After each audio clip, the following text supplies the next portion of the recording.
Hai Sobat Great People dan Sobi, balik lagi dengan saya Amelia Sintama dalam podcast Liquid, ngobrolin lika-liku investasi dan reksadana.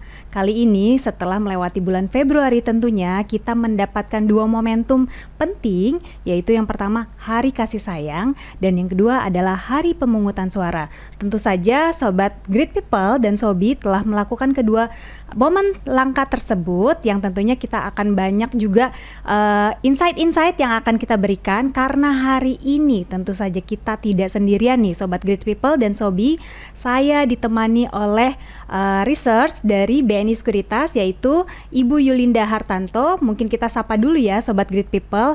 Halo Ciuli, apa kabar? Hai, baik. Alhamdulillah ya, akhirnya bisa datang ya Ciuli ya di podcast Liquid yang tentu saja nanti kita akan banyak sekali ngobrolin tentang reksadana dan juga investasi ya Ci ya. Mungkin boleh nanti ya Ci kita diberikan insight investasi mana yang kira-kira sesuai nih dengan kriteria yang ada di Sobat Great People dan juga tentu saja di Sobi. Mungkin boleh perkenalkan diri dulu Ci, dari Cici itu siapa dan kira-kira apa yang ada di Beyond sendiri. Mungkin boleh boleh. Jadi Sobat Sobi, nama saya Yulinda Hartanto, saya dari BNI Sekuritas.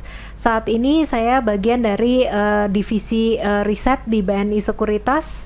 Saya membantu di sektor perbankan, jadi saya lead analis untuk sektor perbankan. Tapi dalam waktu yang sama saya juga membantu strategi di BNI Sekuritas, membantu head of research kami bernama Erwan Teguh.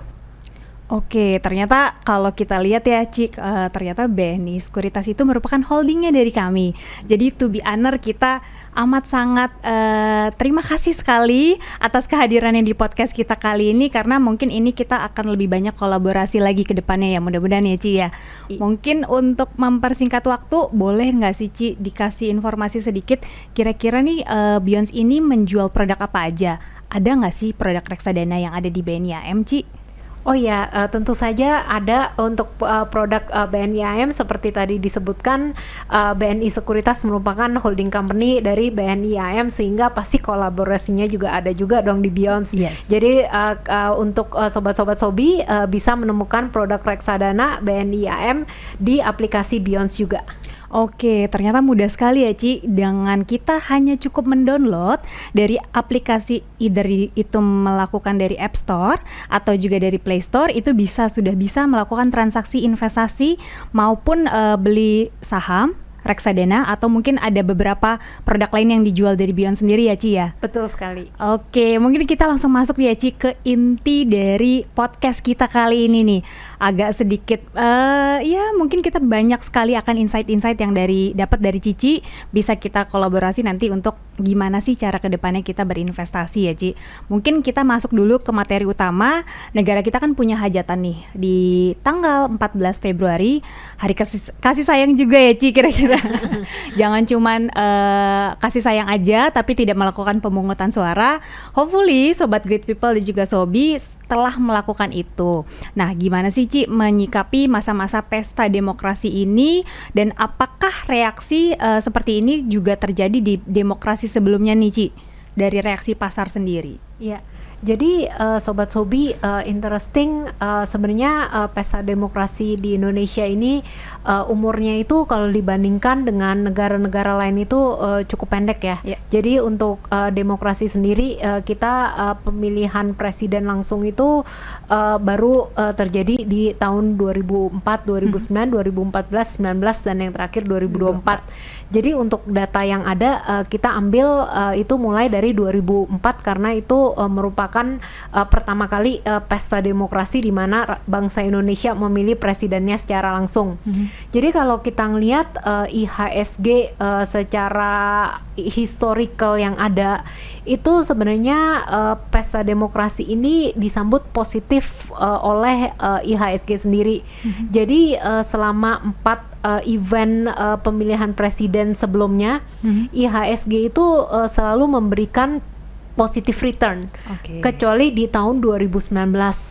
Tapi apa yang terjadi di 2019 sendiri itu sebenarnya kita itu lebih kena tekanan dari pasar global. Jadi kalau diingat-ingat lagi di 2019 ketika itu Amerika The Fed itu melakukan pengetatan likuiditas yang kita kenal salah satunya dengan nama penurunan Fed balance sheet. Dan ketika itu terjadi itu kita IHSG itu membukukan penjualan net foreign sale di seluruh IHSG. Jadi tahun 2019 itu penurunannya bukan karena hasil pemilu yang ada, tapi dikarenakan pressure dari global trend. Jadi semuanya emang secara pasar saham itu kurang bagus di 2019. Nah, selain itu kalau dilihat lagi di domestik apa yang terjadi di 2019 itu sektor perbankan itu mengalami likuiditas yang cukup kering. Jadi likuiditas itu salah satu indikator yang kita lihat itu adalah loan to deposit ratio. LDR perbankan saat itu puncaknya itu membukukan sampai 99%, sehingga saat itu pasar juga mengkhawatirkan apakah sektor perbankan ini dapat membukukan pertumbuhan kredit yang setinggi sebelum-sebelumnya. Jadi dari situ sebenarnya kesimpulannya semua pemilu itu positif terhadap IHSG, tapi untuk investor itu jangan lupa dengan secara saham ini itu kan nggak cuman yang harus dilihat itu domestik, tapi apakah ada tekanan dari rupiah, apakah ada tekanan dari global dan lain-lainnya. Saya setelah ini boleh bahas kira-kira impact terhadap sektoral bagaimana? Boleh banget Ci. Tentu aja itu yang pastinya kita tunggu nih dari Sobat Great People dan juga Sobat Sobi. Mempertimbangkan nih Ci, balik lagi kita mungkin lebih kulik lagi dari tadi sudah pembahasan secara teaser awal-awal. Mungkin kita mau tanya juga sih Ci, reaksi pasar yang disebutkan sama Cici tadi itu kondisinya masih masih menarik nggak sih Ci bagi investor, terutama investor asing nih. Tadi kan Cici juga bilang tidak hanya mempertimbangkan domestik saja dari sisi mungkin ada berita apa. Mungkin kan yang menarik adalah investor asing nih, karena balik lagi kita lihat memang yang banyak memberikan kontribusi itu masih investor asing. Nah, kira-kira view-nya Cici dari investor asing tuh terhadap reaksi dari election kita kemarin seperti apa? Investor asing sendiri kalau kita ngelihat setelah hasil pemilu yang ada dari quick count dari quick count yang ada sendiri itu 2 hari setelah itu investor asing langsung membukukan net inflow secara masif. Jadi dalam 2 hari setelah tanggal 12 IHSG membukukan positive return 2%. Dan itu merupakan return yang cukup signifikan.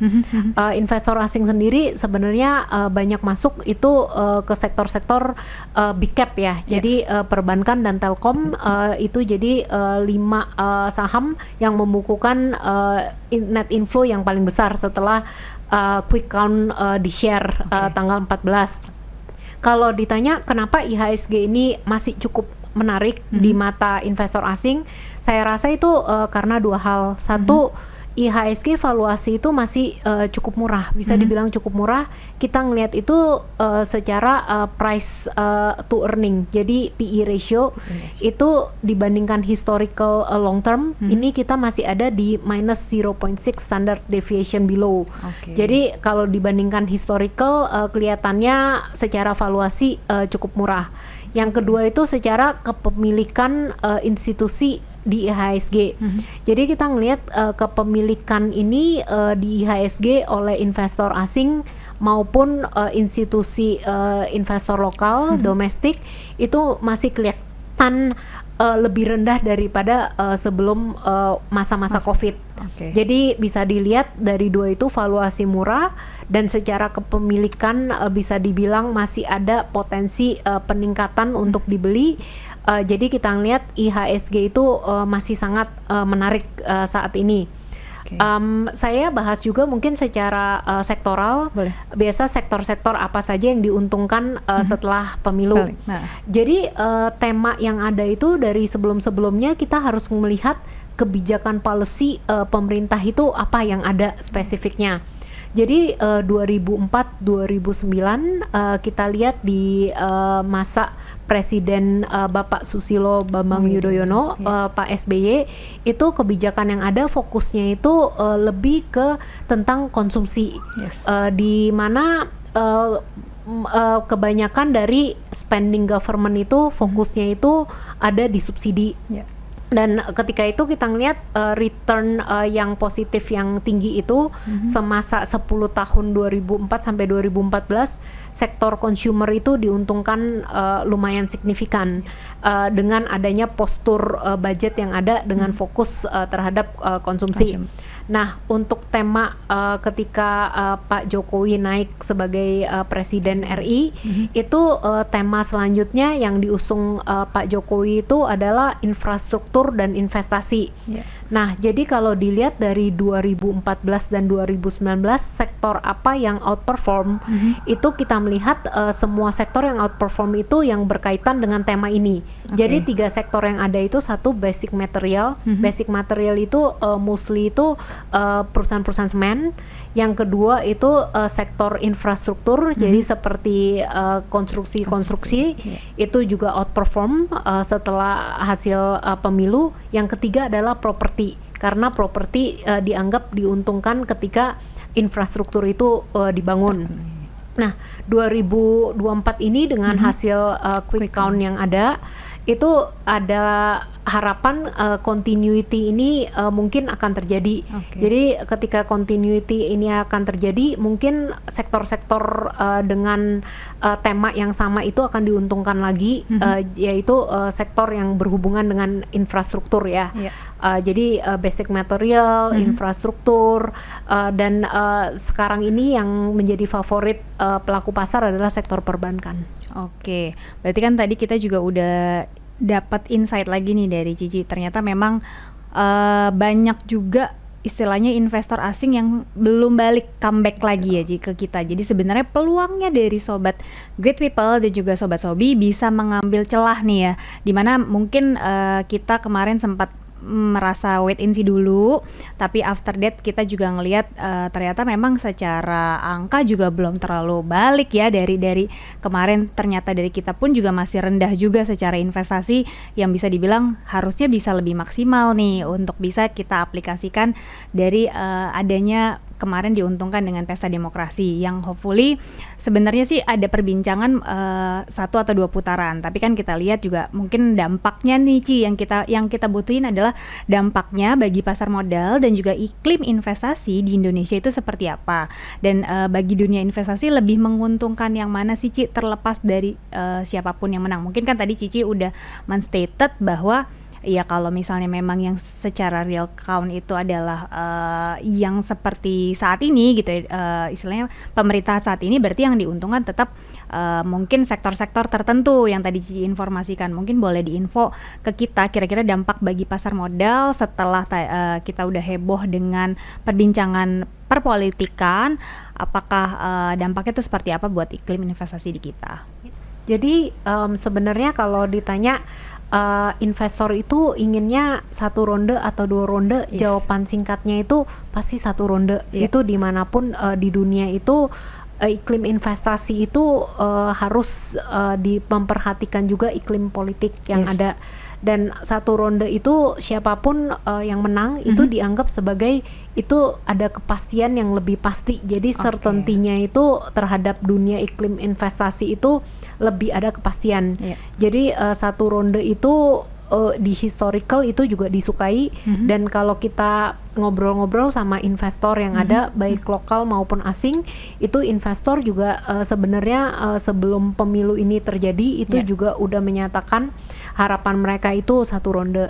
Oke, jadi secara tidak langsung ketidakpastian itu kita juga berharap udahlah jangan terlalu lama gitu ya Ci. Jadi kita tahu nih mana-mana yang kita mau ambil, istilahnya sektor-sektor mana aja, kemudian jenis investasi apa aja. Apalagi kan dari Sobat Great People dan juga Sobat Sobi juga tahu bahwa Beyond itu banyak sekali investasi-investasi yang bisa kita lihat, kita pelajari dan mungkin kita langsung eksekusi beli gitu ya Ci ya.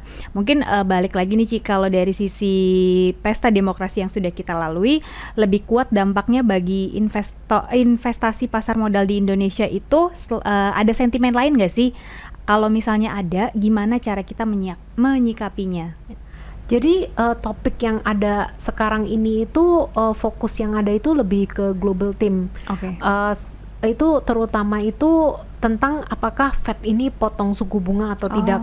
Okay. Jadi volatilitas yang terjadi saat ini itu adalah ketika ditanya kira-kira ini kita menamakannya pivot kan. Pivot itu artinya apa? Ketika itu putar arah. Jadi selama ini belakangan beberapa tahun terakhir Fed telah menaikkan suku bunga terus untuk melawan inflasi. Dan beberapa bulan terakhir the Fed itu udah memutuskan untuk mempertahankan suku bunga. Jadi yang ditunggu-tunggu saat ini adalah apakah Fed akan memotong suku bunga atau tidak tahun ini. Pelaku pasar udah memprice in Fed ini akan memotong suku bunga. Dan ketika Fed ini memotong suku bunga, harapannya adalah Central Bank kita, Bank Indonesia itu punya ruang juga untuk memotong suku bunga. Kita sendiri dari tim ekonomis itu memperkirakan BI rate itu ada kemungkinan untuk mengalami penurunan sekitar 0,5% atau 50 basis point. Nah, itu satu tema yang perlu diperhatikan karena ketika suku bunga ini dipotong, biasa sentimennya itu positif terhadap aset yang lebih risky, termasuk saham. Jadi biasa saham ini benefit ketika suku bunga ini dipotong. Sentimen selanjutnya yang perlu diperhatikan itu oleh pelaku pasar itu kurang lebih kira-kira ini rupiah ini bagaimana. Rupiah sendiri kan sempat kemarin ini terdepresiasi sedikit, itu tapi karena penguatan US dollar yang ada. Cuman kita tahu dengan adanya pemerintahan yang baru itu mungkin ada kebijakan APBN yang baru ke depannya di tahun 2025 dan apa yang terjadi ketika Fed itu ternyata tidak memotong suku bunga. Itu ada kemungkinan rupiah itu arahnya juga volatile. Dan ketika volatile itu pasti dampaknya itu agak negatif terhadap pasar modal. Nah, jadi dua itu yang perlu diperhatikan. Yang pertama tentang arah suku bunga yang ada, apakah ada pemotongan atau tidak. Dan yang kedua adalah rupiah ini kira-kira arahnya kemana? Apakah volatile atau tidak? Berarti memang sebenarnya balik lagi ya, para investor itu kan butuh kepastian ya Ci. Maksudnya pasti dari sisi demokrasi, dari kita udah istilahnya udah secara memberikan kepastian bahwa ada ini sudah tahu nih arahnya mau kemana. Kemudian ada lagi ternyata sentimen lain yang masih kita tunggu ya Ci. Ternyata nggak cukup dari pemilu kemarin, ini ada lagi nih faktor variabel yang mesti kita perhatiin, baik Sobat Great People dan juga Sobat Sobi. Itu ternyata ada Fed rate, kemudian ada juga tadi rupiah. Ternyata itu berkaitan erat ya Ci, itu beririsan dan itu tidak bisa diindahkan. Jadi kita nggak bisa nih, udah kan pemilu udah selesai gitu kan. Ternyata ada faktor yang lainnya lagi yang ternyata ada Sobat Great People dan juga Sobat Sobi itu harus mengetahui ada Fed rate. Kemudian ada istilahnya ada volatile dari rupiah itu akan arahnya kemana. Nah kalau kita lihat kan tadi sudah kita membahas tentang dari sisi global, ekonomi, makro dan juga domestik ya Ci. Nah mungkin kita mengerucut sedikit nih Ci, setelah dari kita melihat investasi masa investasi di demokrasi kemarin gitu kan, kita lihat nih mengerucut ke arah reksadana. Mungkin boleh nggak sih Ci dikasih teasernya kira-kira outlook sektor perbankan apa yang mungkin ada insight dari Cici bisa kita sebagai tambahan ilmu untuk investasi di mana nih? Kita harus tahu nih put di mana kita tahu kan kira-kira reksadananya apa gitu kan. Kemudian mungkin Cici bisa kasih flow sedikit biar kita juga tahu nih mau ketidakpastian itu sampai di mana sih kita harus menghadapi dan ya udahlah mau kapan kita terus menunggu dari faktor-faktor variabel tersebut. Kalau kita nggak tahu insight dari Cici nih, kira-kira apa yang membuat kita yakin untuk bisa investasi? Nah, untuk sektor perbankan sendiri itu sebenarnya merupakan sektor yang paling besar di IHSG. Jadi secara bobot market weighting itu sektor perbankan itu lebih dari 30%. Dan sektor ini itu merupakan terutama big banks. Big banks itu apa aja sih? Big banks itu Mandiri, BRI, BCA dan BNI. Kita menamakan Big Four banks. Dan Big Four banks ini itu paling liquid. Jadi secara turnover di JCI, di IHSG ini juga merupakan saham yang sangat liquid. Dan karena fenomena yang terjadi ini, sektor perbankan itu tidak cuma dilihat dari satu sisi, yaitu secara sektoral, tapi ini sudah merupakan untuk investor asing adalah proxy to the country. Jadi proxy Indonesia itu merupakan sektor perbankan. Outlook sendiri itu kalau dilihat secara, sebelum ke outlook kita bahas secara historical sendiri. Sektor perbankan itu membukukan earning growth yang paling tinggi 3 tahun terakhir. Secara fundamental sendiri itu sangat kuat, di mana secara asset quality itu mengalami perbaikan terus dari 2021, 2022, 2023 setelah masa yang cukup sulit ketika Covid 2020. Untuk 2024 sendiri, bank sudah memberikan guidance di 2024. Mereka cukup optimistis terhadap outlook yang ada, di mana asset quality itu sepertinya cukup terkendali. Secara kebutuhan kredit itu juga kelihatan demand-nya itu masih cukup kuat. Dan secara margin yang kita namakan NIM, net interest margin, itu kelihatannya juga akan positif ketika suku bunga ini dipotong. Isu yang ada sekarang ini adalah likuiditas ini lebih ketat dari sebelum-sebelumnya. Likuiditas ini mengalami pengetatan terutama itu at the second half of 2023. Jadi di second half ini pengetatan di likuiditas perbankan ini terjadi karena kita money supply-nya itu melambat sekitar 3% year on year. Dan ini merupakan salah satu pertumbuhan yang paling rendah dalam beberapa dekade.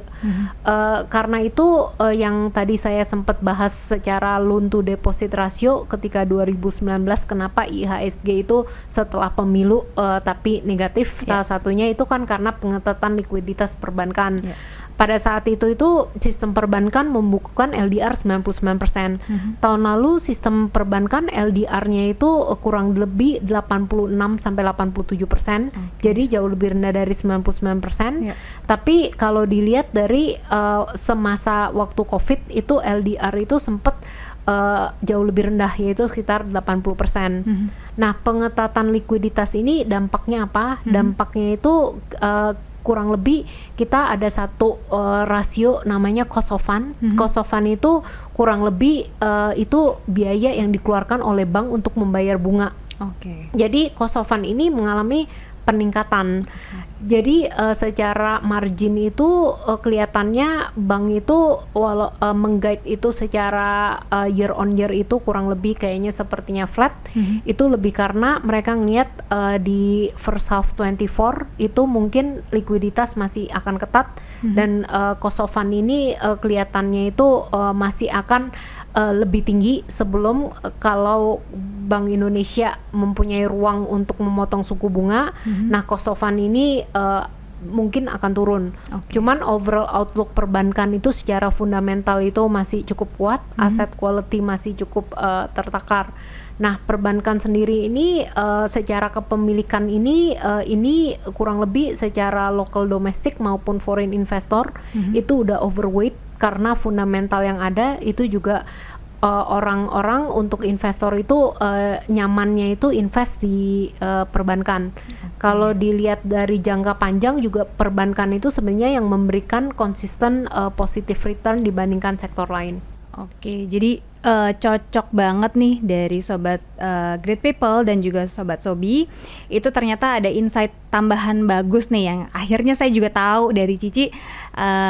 Ternyata perbankan itu menarik dan alhamdulillahnya kita sudah launching nih Ci, salah satu reksadana terbaru kita, yaitu reksadana BNI AM IDX Prime Bank, yang pastinya nanti kita akan juga coba informasikan dan jual di Beyond tentunya, yang ternyata jadi salah satu produk diversifikasi yang menarik nih buat Sobat Great People dan juga Sobat Sobi untuk mulai invest kali ya Ci ya. Karena balik lagi, kalau kita nggak tahu ternyata tadi yang istilahnya bisa dibilang paling tenang lah ya dari sektor-sektor lain itu yang nggak terlalu volatile, yang nggak terlalu bikin kita deg-degan, karena kan dengan banyaknya ketidakpastian otomatis Sobat Great People dan juga Sobat Sobi juga ketakutan nih mau invest di mana, tapi kita juga punya modalnya cuma sedikit gitu kan. Nah itu mungkin jadi salah satu tambahan produk investasi yang menarik buat Sobat Great People dan juga Sobat Sobi. Nah mungkin last question nih Ci, perlu nggak sih Ci menurut Cici diversifikasi untuk produk-produk investasi reksadana? Diversifikasi itu diperlukan di semua jenis investasi ya. Termasuk di saham sendiri kita juga selalu mengencourage diversifikasi antar sektor. Jadi untuk reksadana pun itu juga perlu diversifikasi sesuai dengan risk appetite masing-masing. Jadi tingkat resiko masing-masing di reksadana sendiri ada tingkat resiko yang paling rendah yaitu pasar uang, tingkat resiko yang menengah itu fixed income, dan yang paling volatile itu paling agresif itu reksadana saham. Nah kalau untuk diversifikasi sendiri itu bisa ditentukan dengan tingkat resiko masing-masing, nyamannya yang bagaimana. Jadi benar-benar kita tuh secara investor kita harus tahu nih mana-mana yang ternyata beresiko. Tapi kan toh juga kita sebenarnya investasi bukan hanya untuk hari ini gitu ya Ci, karena kan kita juga pengennya investasi sekarang, nanti kita juga pas nanti ada momen yang kita butuh dari dana investasi kita itu ada sedikit yang namanya return yang kita dapatkan gitu ya. Makanya perlu adanya diversifikasi sehingga resiko-resiko yang mungkin ada di berbagai macam produk yang kita punya itu bisa terminimalisasikan ya, kurang lebih kayak gitu ya Ci. Karena kalau kita nggak diversifikasi nanti kayak nggak seperti tagline-nya Warren Buffett ya kan, kita pengennya jangan sampai di satu basket aja ya Ci. Otomatis dengan hanya di satu basket kita nggak tahu pertumbuhannya, ternyata mungkin saya orangnya agak ketakutan nih, konservatif banget, saya hanya masuk di satu reksadana pasar uang. Nah ternyata Cici yang modelannya sudah mengetahui, sudah mengerti banyak sekali informasinya, Cici mulai diversifikasi ke pasar uang, kemudian ke reksadana indeks dan juga saham. Cici punya tenor sama nih, kita sama-sama 3 tahun. Ternyata saya ya udah di situ-situ aja dengan return sekian. Sementara Cici mungkin volatile, tapi ternyata at the end lebih dari saya gitu investasinya. Mungkin itu juga yang perlu di highlight baik Sobat Great People dan juga Sobat Sobi. Diversifikasi itu penting. Mudah-mudahan tadi insight yang lumayan banyak sekali nih yang kita bisa dapat, kita kulik dari Ci Yuli ini hari ini, kita bisa tanamkan dan mulai investasi lewat Beyond untuk produk-produknya BNI AM tentu saja ya Ci ya. Oke Sobat Great People dan juga Sobat Sobi, kita sudah ada di penghujung acara Ci. Ternyata kurang banyak waktunya ya Ci. Harusnya mungkin lebih banyak lagi nanti kita kulik. Mungkin next kita akan banyak lagi coba kolaborasi dengan Benis untuk bisa kita kira-kira mana-mana yang mungkin diperlukan dan kita perlu update juga melalui podcast ini ya. Mungkin terima kasih banyak Sobat Great People dan juga Sobat Sobi yang telah hadir dan juga menyaksikan dari awal sampai akhir. Tentu saja kita berterima kasih dan mudah-mudahan insight yang diberikan oleh Ci Yuli hari ini menjadi satu investasi menarik yang mungkin akan bisa diaplikasikan melalui Beyond dan juga tentunya membeli produk-produknya BNI AM. Akhir kata mungkin saya terima kasih atas nama manajemen dari BNI Asset Management. Jangan lupa terus ikutin podcast Liquid yang ada di Spotify dan juga YouTube. Follow terus Instagramnya BNI AM di @BNI Asset Management dan juga follow juga Instagram BNI Sekuritas di @BNI Sekuritas 46. Oke, dan juga jangan lupa download aplikasinya Beyond melalui App Store dan juga Play Store. Terima kasih sudah mengikuti terus podcast kita dari awal sampai akhir. Saya Amelia Sintama dan juga saya Yulinda Hartanto pamit undur diri. Seperti tagline-nya BNI AM yaitu Better Future Invest Now. Thank you.